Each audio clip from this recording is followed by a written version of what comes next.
Hola,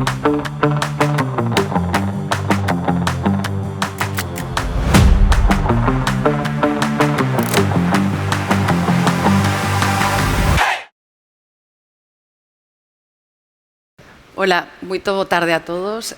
Agradezo moito que vocês estén unha parte da tarde do sábado a escutar resultados estatísticos.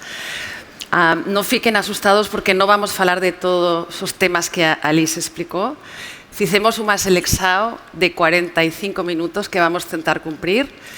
E, bueno, eu diría que depois de agradecer as palabras da Alice e de os explicar que sí, que fixemos un team que traballo en equipo a PRM junto con a Alicia e tamén con a equipa da Fundasao. Eu quería, sobre todo, agradecer a Fundasao porque un periodista onte me falaba cual era a Fundasao que tiñamos na España a facer este traballo e non existe. Entón, eu acho que vos este moita sorte de ter a Fundasao que se preocupa con todos nós e neste caso con os jóvenes que son o futuro deste país. E, dito isto, eu diría que o meu desexo hoxe sería que vocês todos, os jóvenes, os menos jóvenes, os vellos, todos salgan de aquí con unha idea diferente do que vocês achaban que eran os jóvenes en Portugal cando vocês entraran. E para os jóvenes, eu acho que sería moito útil se vocês saen de aquí con información que ajuda na tomada das decisións que serán relevantes na vosa vida. E para toda a comunidade educativa, incluindo os pais, já falamos moito da familia e vamos ver a familia moito presente neste estudo, pois que vocês teñan ferramentas e informações que ajuden a educar mellor a os jóvenes que dependen de vocês. E dito isto, acho que podemos comenzar por ver.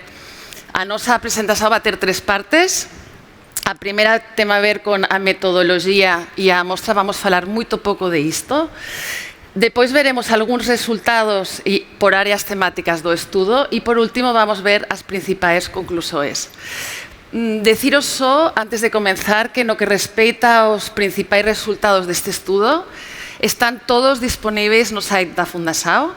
Nos fixemos hoxe unha selección pequena porque decidimos focar moito a nosa presentación nas principais conclusións, que é tudo isto que é moito máis difícil de ler cando você non é experto en estatística e ten que ler un relatorio destas características. Então, vamos comenzar por falar da parte que ten a ver con o universo obxecto deste estudo.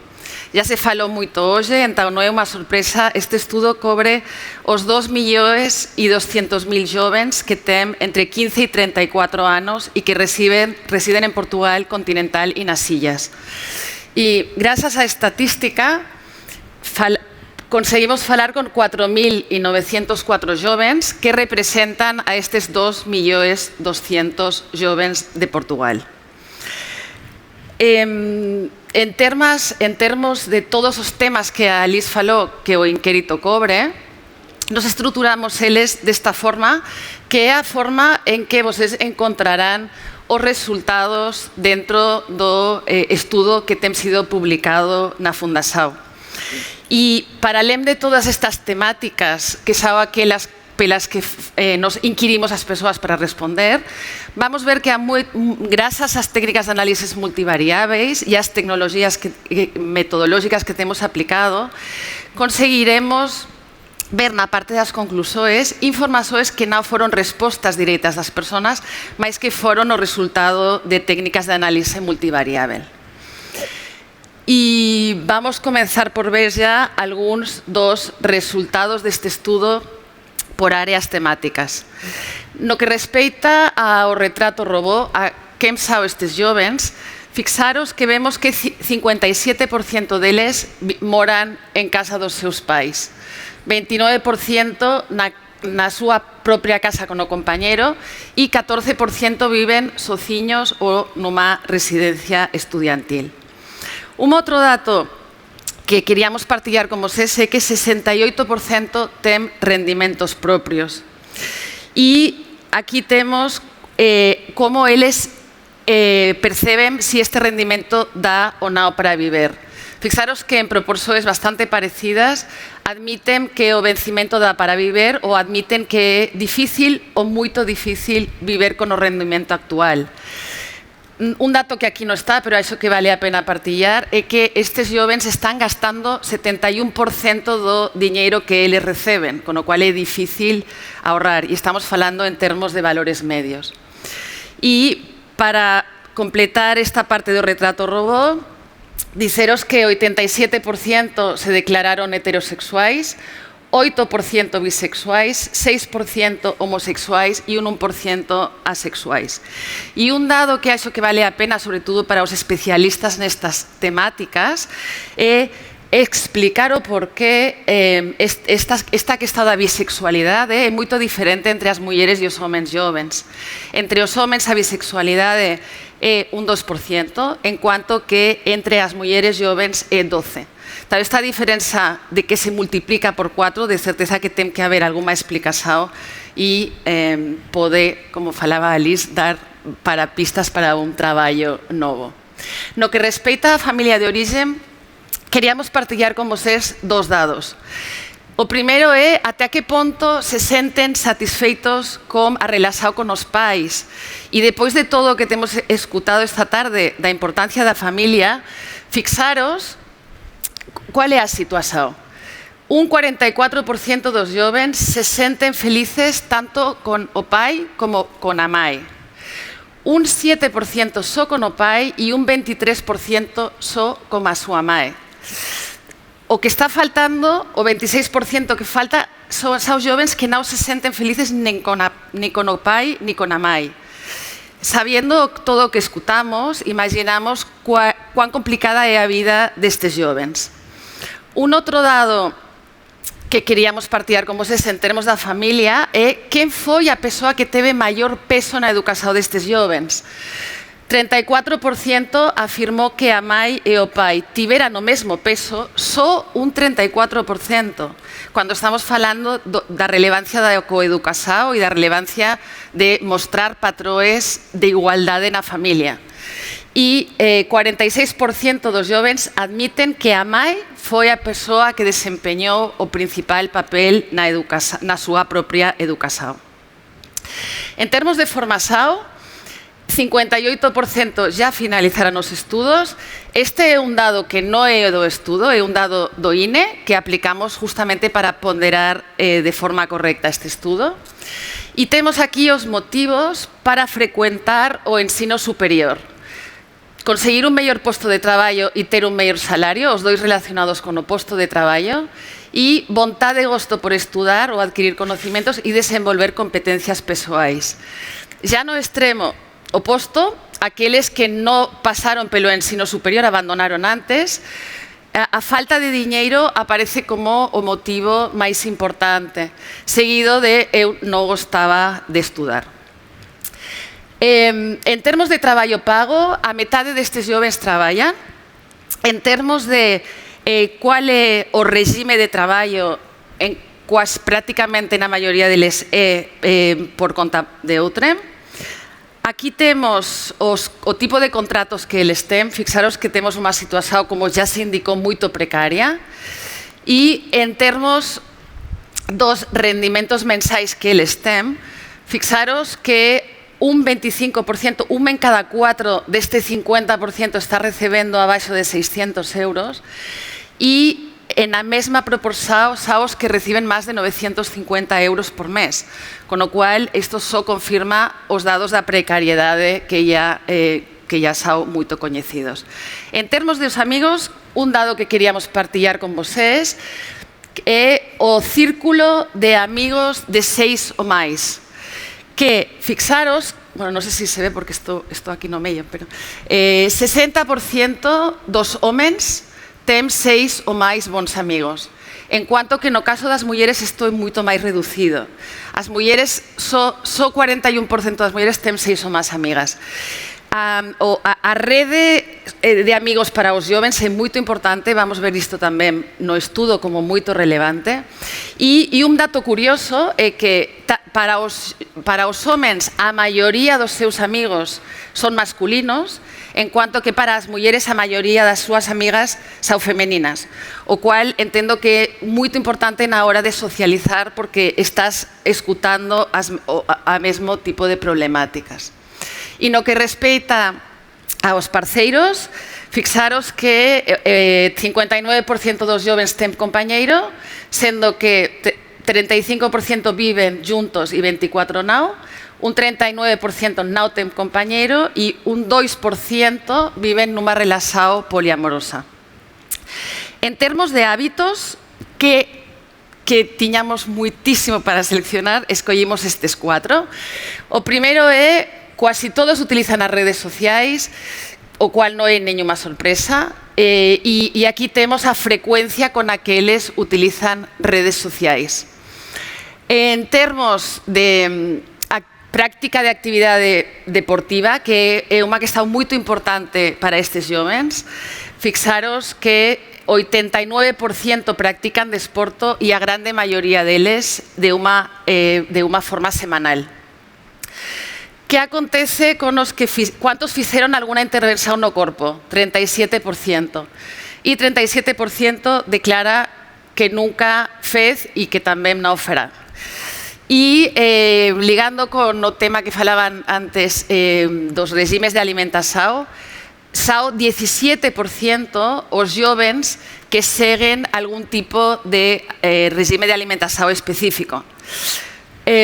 Continuamos viendo algúns destes resultados no que respeita a transición para a vida adulta.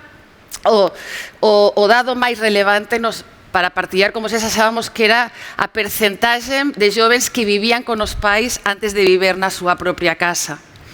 E cando les preguntamos aos jovens que achas que é o máis importante para considerarte adulto, o que aparece en primeiro lugar, a moita diferenza do resto, é ser financeiramente independiente. Realmente o resto dos motivos ten pouco peso na consideración deles para ser adulto. En termos da participación política, fixaros que apenas a metade deles declaran que votan en todas as eleições. E cando les preguntamos si eles perceben que quen non vota non se pode queixar dos gobernantes, a pesar de isto, de que todos axan que sí, a pesar de isto, só a metade son os que están a participar en todas as eleições. E cando les preguntamos cual foi a participación deles no último ano, o que máis fixeron foi aseñar unha petición, o 40%, 16% fixeran voluntariado, 12% colaboraran con unha asociación, 10% participaran nunha manifestación e 9%, claro que se non ten diñeiro, como van a dar diñeiro para ninguna causa, ¿no? Aquí este valor tan fraco se entende moito ben. E para terminar con esta parte dos resultados, vamos a ver que acontece con a participación ambiental. E aquí vemos un elevadísimo, nunha escala de 0 a 10, o valor medio en que eles se senten responsáveis para reducir o medio ambiente. Isto indica unha altísima concentración. Un terzo referirán valores de 9 a 10 en esta escala. E o que é que estes jovens facen máis para preservar o medio ambiente? Facen reciclaxe, usan energías renováveis e tamén usan os transportes públicos. E vamos ya para a parte das conclusoes. Nos gostaríamos que vocês retivesen estas 12 conclusoes que son moito diferenciadoras dos jovens e que achamos que poden ter moito interese. Vamos comenzar pela primeira. O que chamamos momentos fundamentais na vida dos jovens. Na intervención anterior a das humoristas se falou moito de que era difícil falar dos jovens e esta información bate totalmente certo con esta idea. E o que fixemos é, con base en toda a información que tiñamos no estudo, utilizando unha técnica de análise que se chama análise clúster hierárquico, identificamos quais son as fronteras que marcan as diferenzas de uns jovens para outros. E identificamos que há 3 idades que vão ser claves na vida dos jovens: os 20 anos, os 25 e os 30. E o que acontece cando un joven pasa de unha etapa para outra é que é altamente probável que se altere o que os joves facen, pensan e senten relativamente ás varias facetas da vida. E se tivésemos que facer un plan de marketing diferenciador en 2 segmentos, faríamos 2, porque a idade en que se produce o maior cambio, o maior alteración, é aos 25 anos. Entón, deberíamos facer un plano de marketing para os que ten de 15 a 24 anos e outro para os que ten de 25 a 34 anos. Unha información que está moitísimo relacionada con a idade e é a que seleccionamos para partillar con vocés agora, é que no estudo bautizamos como frentes a estas 3 questões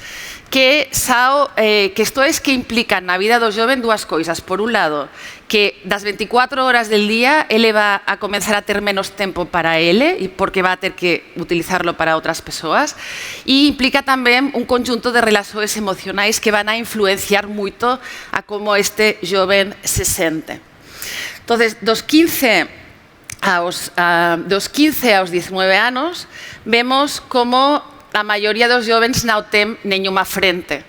Os que ten o frente do traballo pago é 16%, un 4% viven en casal e nenhum ten fillos.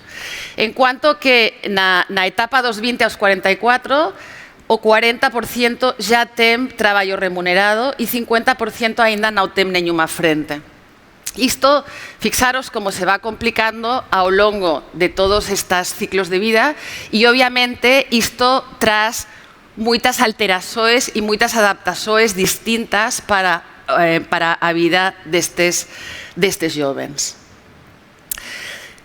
A seguinte conclusión que queríamos partillar con vocés, eu acho que se callar esta sería a menor sorpresa de todas, porque ya sabemos, quasi todos sabemos, que ter unha maior escolaridade implica unha serie de vantaxes.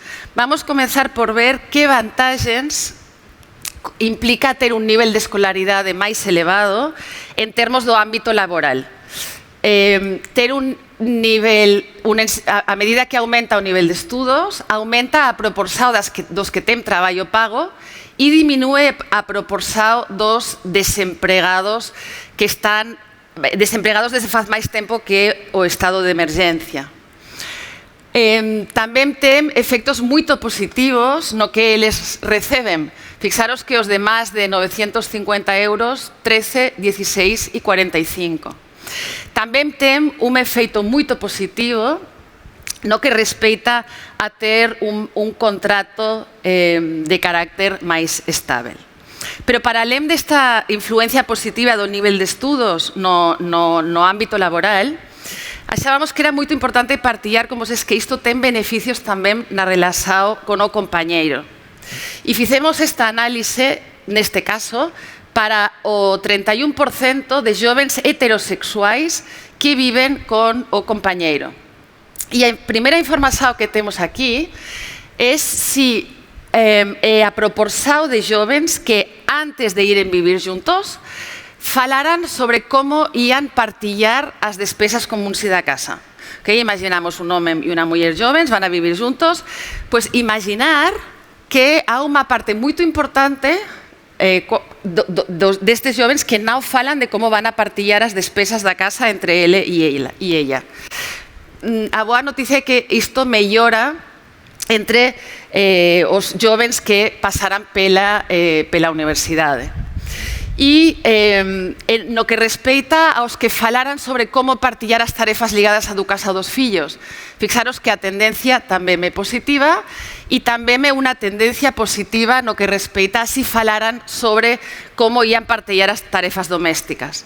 De todas formas, e con isto do vaso medio cheio ou medio vacío, eu acho que é moito importante, sobre todo para os jovens presentes na sala, porque os antigos já non podemos alterar isto, pero antes de ir en Vivir Juntos é fundamental falar destes tres temas. Ninguén me iría a traballar a unha compañía sen negociar un contrato laboral. Como alguén pode ir vivir con alguén sen falar de como irán partillar o que va a ser o día a día deles durante a vida toda, non? Então, este é un mensaxe para os jovens presentes nesta sala. E para terminar con a influencia do nivel de escolaridade, queríamos partillar con vocés tres situacións de fragilidade que vamos ver que ten valores moito diferentes. Fixaros que falamos do suicidio, os que tentaran acabar con a súa vida ou pensaran niso. Entre os que terminaran os estudos no ensino básico é 28%. Quer dizer que quasi un de cada tres pensaran en acabar con a vida deles. Obviamente, entre os que temen ensino superior aínda é un valor moito elevado, pero é moito reducido en proporción ao que temos no caso anterior. Con as automutilações acontece exactamente o mesmo, diminúe a proporción dos que tiveran esta experiencia con o nivel de estudos e tamén me acontece o mesmo con os que experimentaran algún trastorno de alimentación. Entón, moitas vantaxes pelo fato de ter pasado pela universidade, a pesar de que algúns non están a encontrar o traballo que eles están a espera. Pero o facto de esta sociedade estar cada vez máis formada ten tamén unha implicación de maior presión social sobre estes jovens. Fixaros que cando analizamos todo o que serían as questões non desiludir os pais, ser físicamente atractivo, mostrarme sempre ben disposto, vir a ter fillos, en todos os valores desta escala de 0 a 10, a presión que referen os jovens que ten un maior nivel de estudos é superior. Entón, temos que ter isto en conta porque por veces estamos a asumir que se pasan pela universidade eles van a conseguir facer facilmente a todos os entrebancos que van a ter nas súas vidas. E vamos cambiar de tema. Vamos falar sobre a presión que as mulleres jovens senten en Portugal. E vamos comenzar a ver algúns indicadores que mostran que a presión que as mulleres senten en todos estes indicadores moito superior á presión que os homens jovens senten. Fixaros que a maior diferenza está nestas tres questões. As mulleres jovens senten, a ver, en termos estatísticos, unha diferencia de un ponto nunha escala media é moito. Entón, a presión que as mulleres senten para ter suceso no traballo ou nos estudos, para non desiludir os pais e para ser físicamente atractivas, é moito superior a que senten os homens jovens con a mesma idade. Outro tema moito preocupante. ¿Cuántas mulleres e cuántos homens jovens falaron que se senten discriminados por estas questões? As mulleres jovens que refieren que se senten discriminadas pela súa apariencia física son 42%, 4 de cada 10 mulleres jovens en Portugal. En cuanto que nos homes, que tamén é elevado, é 33%. En termos de se sentiran discriminados por ser muller ou se sentiran discriminados por ser home, unha diferenza enorme. En termos de se sentiran discriminados pela idade ou pela súa orientación, aquí as diferenzas son algo menores. E vamos falar de outra questão, dos tipos de asedio ou violencia que declaran os homens e as mulleres jovens. E temos aquí o primeiro dado que ten relación con a violencia psicológica, con independencia de en que local, fose na escola ou onde traballaran ou nas súas relacións de intimidade. Fixaros que 43% destas mulleres jovens falaron que ten experimentado alguma, pelo menos unha vez. En cuanto que no caso dos homes, a proporción é tamén elevada, mas moito máis reducida. Se falamos de violencia física ou sexual, tamén independentemente de onde, fixaros que un 30% das mulleres jovens sofreran alguna situación de violencia sexual ou física. E isto é 4 veces o que acontece no caso dos homens. Si en lugar de ollar para o tipo de asedio nos centramos en ver en que contextos sofreran este asedio, fixaros que fora do ámbito da intimidade as mulleres experimentaran en 44% dos casos e os homens en 26%. E nas relações de intimidade as mulleres experimentaron este tipo de violencia en 26% dos casos. Unha de cada 4 mulleres jovens ten experimentado alguna violencia psicológica, física ou sexual nas súas relações de intimidade. Vamos para a conclusión número 5. Até a que ponto os jovens se senten felices con os diferentes capítulos da súa vida.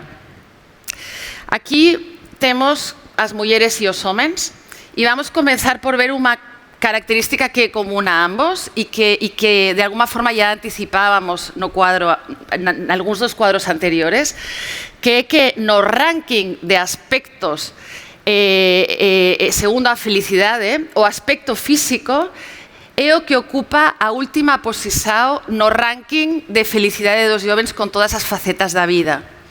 Fixaros que en ambos casos o aspecto físico está pior avaliado inclusive do que o traballo de pago cando vimos que as condições de traballo son muitísimo precarias. Então, resulta que temos uns jovens que aquilo con o que se senten pior é con o físico deles. Já na parte positiva temos os fillos, o compañero, as amigas e os amigos. No caso dos homens, o único que cambia é que os amigos están pela frente das amigas. Depois, unha boa noticia para as máis presentes na sala é que, por moito pesadas e chatas que seamos, ocupamos a primeira posición fora do que é escollido por eles propios. E unha nota negativa para os pais, porque os pais están 2 posicións en baixo no caso das fillas e 4 posicións en baixo no caso dos fillos. Então, realmente, este estudo mostra tamén que os pais en Portugal ten que facer os deberes. Non sei se deberes é unha palabra que se entende, mas há moito traballo aquí para moito espazo de mellora no caso dos pais. E até agora falamos de satisfazado con diferentes aspectos da vida. Queríamos agora falaros sobre a felicidade con a vida no conjunto, até que ponto os jovens se senten felices con a vida e, sobre todo, que é o que máis influencia a vida destes jovens. O que os vou mostrar agora é un horror, é un cuadro que costou que estivese na presentación, mas eu non consigo explicar isto sen o cuadro. Entón, vou colocar o cuadro e vou tentar explicar as 3 conclusións que temos para ler. E se alguén gosta moito do cuadro, o cuadro está no site da Fundación. Este cuadro é o resultado de unha análise estatístico-matemática moito potente que chamase Automatic Interaction Detector e o que pretende, o que temos aquí encima, este cuadro é só para as mulleres, depois veremos o dos homens. Nunha escala de 0 a 10, aquí o que temos é o valor 7, que é o valor medio de felicidade das mulleres. Entón, nesta escala, as mulleres jovens en Portugal se senten felices con 7, que é o ponto intermedio entre a satisfazao e a insatisfazao. E o que queríamos é ver o que influencia máis nesta felicidade. Bueno, pois resulta que o que máis influencia de todo o que vimos é o aspecto físico e o bemestar. De todas as cuestións, porque fixaros que isto é unha variável matemática. O modelo non sabe, para o modelo isto é a variável X, non é o aspecto físico. Pois o que intervén en primer lugar é o aspecto físico e bemestar. Aquelas mulleres que séntense felices con o físico, con un valor 9 ou 10, a felicidade media con a vida delas é 8. En cuanto que as mulleres jovens que se senten felices con a vida, con o físico entre 0 e 6, a felicidade delas con a vida é 6. E vamos ver o que aparece nun segundo lugar. o segundo con maior capacidade de influenciar a felicidade das mulleres jovens é se elas se senten satisfeitas con o compañeiro de vida que elas escolleron. E, ya por último, diceros que neste caso há 4 situacións en que as mulleres jovens en Portugal séntense moito felices. Que acontece se vamos a ver isto para os homens? No caso dos homens jovens, a felicidade media con a vida deles é 7,1, unha décima superior a das mulleres. E fixaros que o aspecto físico e bienestar aparece no primeiro igual, exactamente igual que nas mulleres. Uns jovens muitísimo presionados pela apariencia e o aspecto físico. Pero fixaros que a segunda dimensão non é o compañeiro. Para os homens jovens, o importante é seguir o físico e o que máis influencia na vida deles é a súa carreira laboral. Entón, imaginémonos unha sociedade onde as mulleres jovens están a procura de unha pareja, un casal, achando que para elas o segundo máis importante son eles, en cuanto que para os homens o mindset é completamente diferente. Fixaros que a compañeira só aparece aquí nun terceiro lugar. Resumindo isto moito, fixemos esta análise gráfica en que tentamos resumir de unha forma fácil o que veíamos nos árbores tan complexos que vimos anteriormente. Para as mulleres jovens o que máis influencia na felicidade con a vida é, primeiro de todo, o aspecto físico e o benestar. A seguir o compañeiro e nas ramas que tiñamos en baixo, o traballo pago e os estudos e a mae e os irmãos. Ya falamos que a familia de origen era moito importante e aquí no caso das mulleres jovens se percebe isto moito ben. Ya no caso dos homens, a preocupación pelo aspecto físico e bienestar é transversal, sexan mulleres ou homens, pero eu gostaría de insistir no que a sociedade está facendo en Portugal para que as mulleres teñan uns valores e unhas questões relevantes que son tan diferentes daquelas que temos homens jovens. E tamén unha alerta para os pais de varones. Fixaros que nun terceiro nivel, en cuanto que para as mulleres jovens aparece a mae e os irmãos, para os homens jovens aparece o pai. A figura paterna é crucial e este estudo mostra isto, sobre todo para os homens jovens. E entón isto entendo que desde o ponto de vista sociológico pode ser un ponto a considerar. Vamos para a sétima conclusión, que é o que les faz máis felices con o seu parceiro de vida, tanto as mulleres como aos homens. Bueno, aquí temos na primeira columna as mulleres que viven con un home, que é o que máis les faz sentir felices con o seu compañeiro. Isto é información necesaria para os homens. O que as mulleres que viven con un home queren, sobre todo, é que partille as tarefas domésticas con ele, que teña capacidade para escutar cando ela fala con ele, que le dé cariño e atención e que partillen moito tempo juntos. Que queren os homens das mulleres? Há 2 coincidencias, que son a partilla das tarefas domésticas e o cariño e a atención. E 2 cosas moito distintas. Os homens valorizan moito o sentido do humor na súa compañeira e valorizan moito o aspecto físico da súa compañeira. Fixaros que o aspecto físico nas mulleres é algo que conta moito menos do que no resto. Então, voltamos a ver aquí unha diferenza enorme entre o que son as expectativas das nosas jovens e as expectativas dos nosos jovens. En termos de sexualidade, vamos ver unha conclusión parecida. E é que nas 4 questões que estamos a ver aquí, as mulleres e os homens ten comportamentos moito distintos. Fixaros na masturbación. Mastúrbanse unha vez por semana ou máis 28% das mulleres, 64% dos homens. Facen sexting 20% das mulleres, 27% dos homens. Consumen pornografía con todos os efectos que a pornografía ten no que é a educación sexual dos jovens. De isto, de certeza que os especialistas saben moito mellor que eu, pero fixaros que este número é asustador. 10% das mulleres, 50% dos homens. Então, realmente, isto coloca uns desequilibrios nas primeiras relações, porque há uns que imaginan que isto será de unha forma e outros que non facen a mínima idea de como isto va a ser. E, en termos de prostituição, tamén há unha diferenza moito importante. E como partillan as tarefas domésticas? Bueno, vamos ver que isto é unha questão que aínda, porque falo de aínda porque no estudo das mulleres que fixemos ya há uns anos, veíamos que a muller estaba soportando unha carrega superior. Bueno, pois entre estes jovens a fotografía é moito parecida. E vamos ver como isto afecta a como as mulleres están a definir o emprego ideal delas, face a como están a definir isto os homens jovens. Aquí o que temos é, segundo a opinión das mulleres, o que as mulleres que viven con un home opinan. Que opinan sobre como partillan as tarefas domésticas?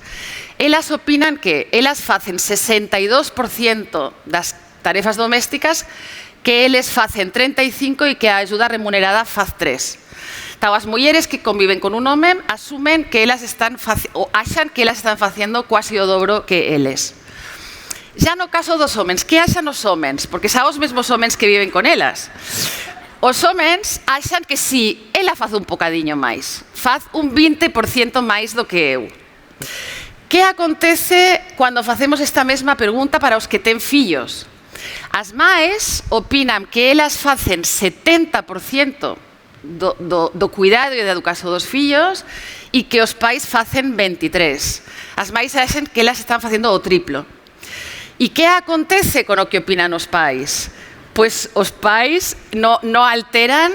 No próximo estudo podemos facer esta pregunta unha única vez e ahorraríamos unha pregunta. Bueno, vemos que realmente non hai encontro entre o que opinan uns e o que opinan os outros.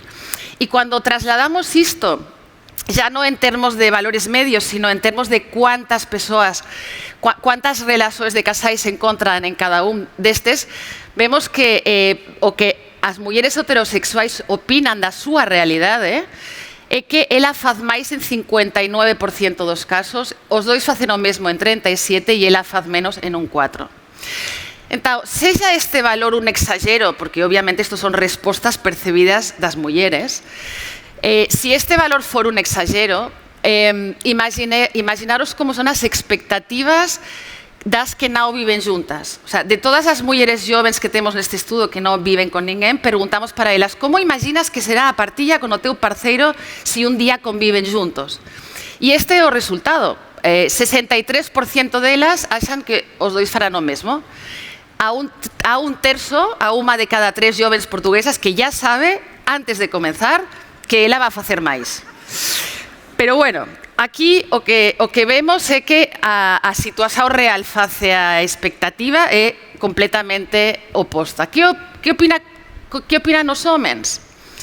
Bueno, a realidade do que eles axan é esta, que vemos que dista bastante da opinión delas, pero no caso dos homens a situación é fantástica, porque cando eles non viven juntos, 72% axan que os dois farán o mesmo, máis do que as mulleres, e logo se encontran con unha situación fantástica, ¿no? Porque eles non van a facer nada en casa e, en todo caso, eles pasan de unhas expectativas piores a unhas expectativas moito mellores.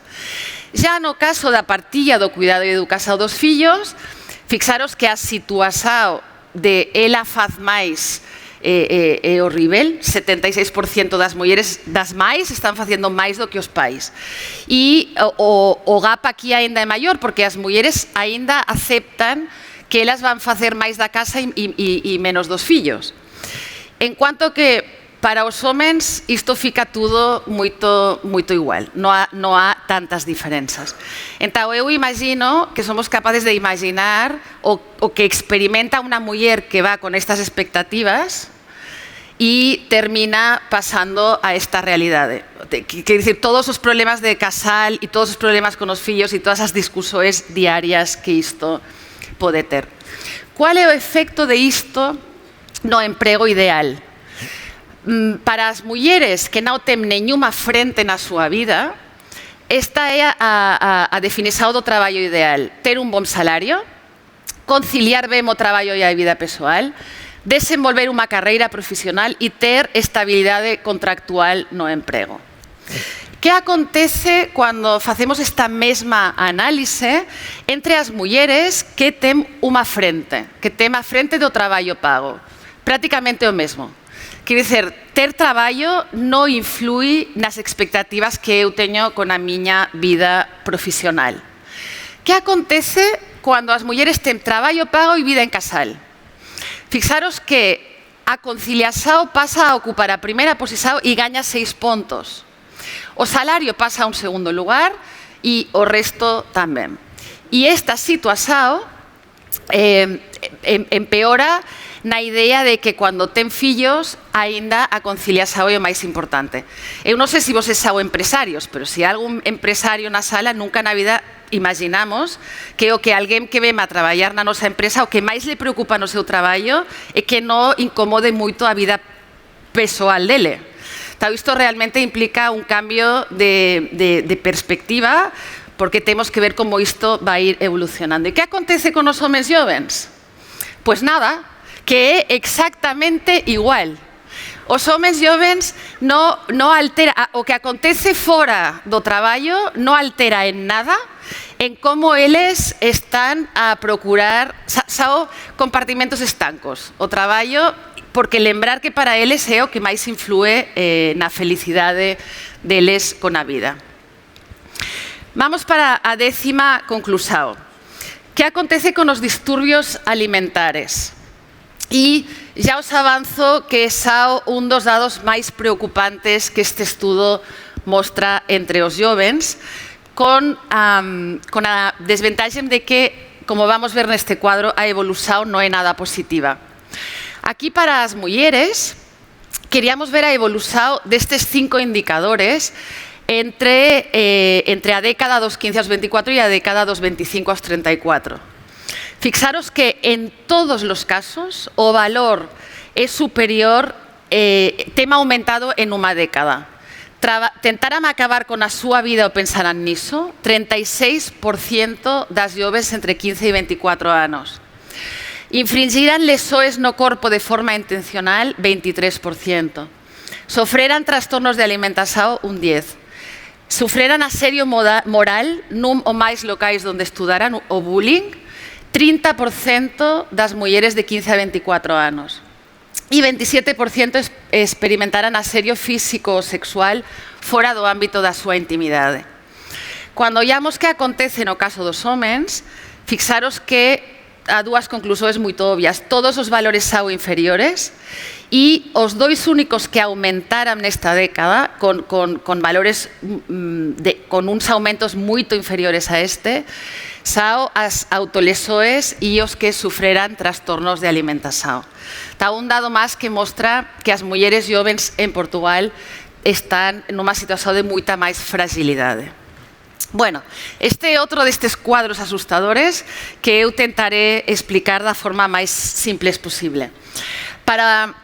Aquí o que pretendemos é entender que é o que máis influencia en que un joven sofra trastornos de alimentación. E para o conjunto dos jóvenes, isto é un 5%. Estaba aquí a información máis importante son dúas. A primeira é o que máis influi no facto de sofrer un trastorno de alimentación é se és muller ou home. Fixaros que entre as mulleres isto é experimentado por 8%, en cuanto que nos homens é só 2%. E, por outro lado, é moito importante entender estas variações e, sobretudo, entender o camiño para onde se maximiza estes trastornos de alimentación, que son as mulleres homosexuais, bisexuais ou asexuais que completaran até o ensino básico. Entre elas, 21% experimentaran algún trastorno de alimentación. Si facemos esta mesma análise para as que infringiran lesoes no seu corpo, o valor para o conjunto dos jovens é 12%, e fijaros que neste caso a variável que ten maior poder diferenciador non é como no caso anterior se é muller ou home, sino que o que máis influe é a orientación sexual. Entre os homosexuais, bisexuais e asexuais, este 12 se multiplica por máis de 2, é 27. E este 27, entre as mulleres de 15 a 24 anos, aumenta para 41. Então, realmente, há situações moito concretas que precisan de unha atención moito especial porque están sufrendo, como veis, uns valores horríveis. E aquí temos a mesma análise para os que tentaran acabar con a súa vida ou pensaran nisto, que ya vimos no inicio que era un 23% para o conjunto dos jovens. Bueno, e quizá aquí é onde vamos, é un dos cuadros que vamos partillar hoxe, en que se ve máis importante a relación con os pais.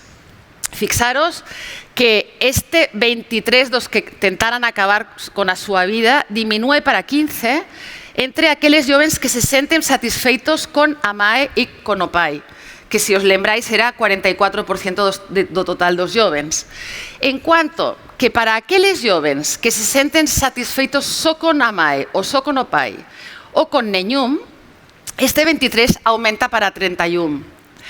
E se estes jovens, para além disto, son homosexuais, bisexuais ou asexuais, e pertencen a alguna categoría de inseguros, pues o valor aumenta para 62, os que tiveron intensado ou pensaran nisto. Vamos ya para a onceava conclusión que queríamos partillar con vosés, que ten a ver con que a combinación dos parámetros que caracterizan e determinan a vida dos jovens deu lugar a 10 situacións. Realmente non podemos falar dos jovens en Portugal. Ya comenzamos a ver algunhas diferenzas por sexo, vimos tamén algunhas diferenzas por nivel de estudos. Pero vamos ver por qué estas 10 situacións e que son estas 10 situacións. Cada un destes trazos é un dos 4.900 jovens entrevistados. Isto quer dizer que cando está moito oscuro temos unha alta concentración de jovens e nos extremos temos unha baixa concentración de jovens. Para facer isto, utilizamos tamén unha técnica de análisis multivariável que se chama análise de homogeneidades e que nos va a permitir colocar a todos os jovens entrevistados considerando 40 criterios de segmentación, algúns partillamos antes e outros non, pero que definen a estes jovens. E o que máis diferencia neste espazo destas 40 dimensões é na dimensão horizontal a idade. Por eso aquí temos 3 caxiñas. Nesta etapa están os jovens que ten entre 15 e 19 anos, nesta están os que ten de 20 a 24 e nesta están os jovens que ten máis de 25 anos. E na vertical, o que máis diferencia estes jovens é o que bautizamos como nivel de empoderamento. E aquí teremos en baixo os que están menos empoderados e na parte de acima do cuadro vamos ter os que están máis empoderados. E que é o empoderamento segundo este estudo? Pois há moita correlación con o nivel de escolaridade. Fixaros que aquí temos colocado o nivel de escolaridade dos que ya finalizaran os estudos. Aquí están os que finalizaran os estudos no ensino básico, os que finalizaran os estudos no ensino secundario e os que finalizaran os estudos no ensino superior, claramente nesta vertical. E aquí temos os que están aínda a estudar ensino básico ou os que están aínda a estudar bacharelato ou licenciatura ou os que están aínda a estudar mestrado ou doutoramento. Então, a vertical ten moita correlación con o nivel de estudos. Pero o nivel de estudos non é a única que temos nesta dimensão.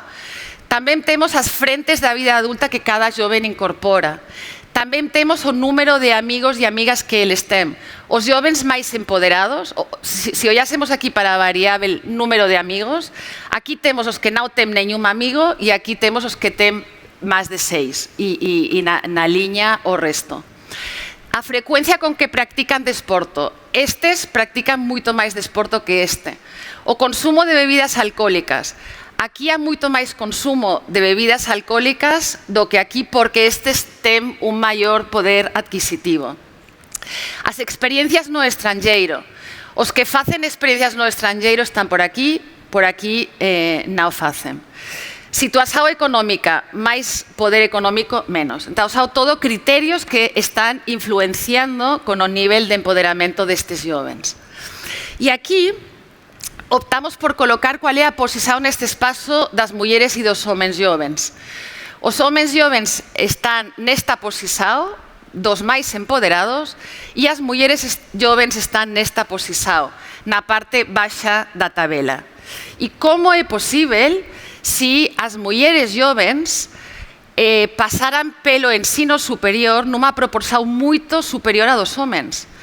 E estos son dados do INE. O INE diz que das mulleres jovens 30% fixeran ensino superior, en cuanto que nos homens é 19%. Entón, estamos facendo que as nostras fillas, sobrinas, netas, pasen pela universidade con todo o esforzo que requer tanto para as familias como para elas e depois o resto de todo isto que ven motivado pela sociedade e por todos os inputs que recibimos en casa, na escola, nas películas, nos libros, pois tudo isto faz con que esta sea a posición das mulleres e dos homens.